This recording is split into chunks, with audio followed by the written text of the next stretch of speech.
Jessica Levin speaks on using technology to communicate and market more effectively. With over 15 years of marketing experience, Jessica uses technology and creativity to connect businesses and associations with the people that they're trying to reach. As a former association executive and certified meeting professional, Jessica has a passion for the events industry and those who support and supply the profession. She believes in creating interactive and engaging experiences and in converting attendees to participants. When it comes to technology, she uses a plain English approach so that people of all technical abilities can understand the content. All of her presentations embrace that same philosophy that she teaches to clients.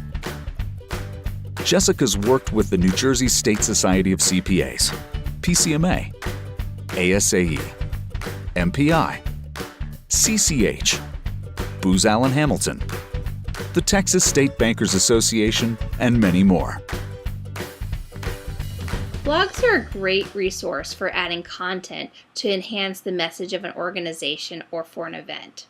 Contributors can come from internal leadership, industry thought leaders, committee members, volunteers, and even speakers.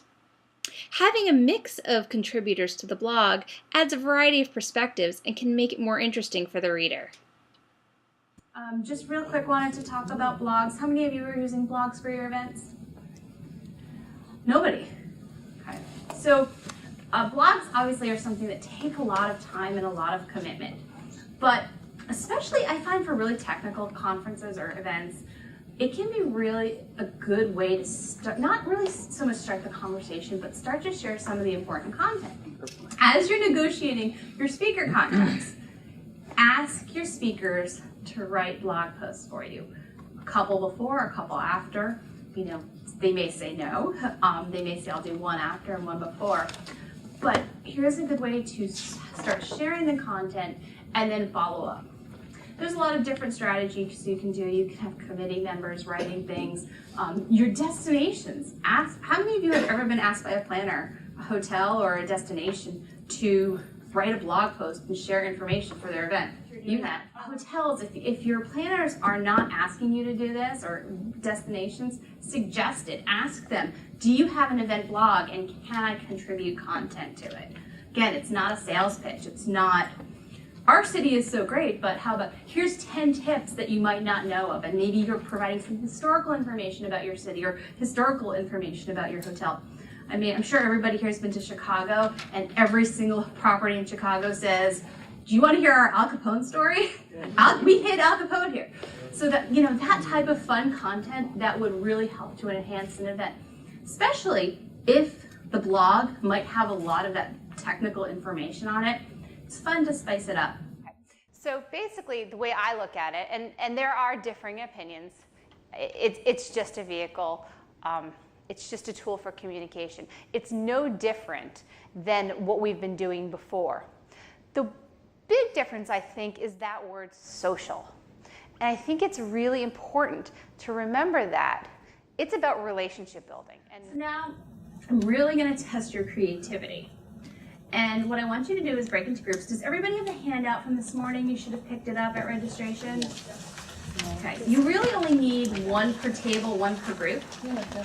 What I want you to do is spend the next 20 or so minutes. There's a case study on there, and you'll see it's a very generic case study. And I did that intentionally, and you can create whatever details you want about that event. I want you to pick 2 social media platforms. They could be something that I talked about. They could be something that maybe it's mobile. Maybe it's something that doesn't exist. And I want you to go through 2 scenarios of what you would use and how would you use it. An important consideration when thinking about technology is to focus on the overall strategic business goals and then work backwards. Whether you're thinking about using the latest social network or the coolest gadget on the market, take a look at what you're trying to achieve and what the end result should be, and then figure out what technology is appropriate for your organization or your event. And before we really get into strategy, there's some ground rules for this entire session, and we have one big rule, and that's that this is a no fear zone. Our rule is to make you comfortable. So in this room, there are no stupid questions. So if we cover something that you don't understand, please stop us, because we want you to understand it. We don't, yes, it's fancy and it's sexy, and but when we talk about strategy, we want it to have a purpose, and if you don't understand it, we're not doing our jobs.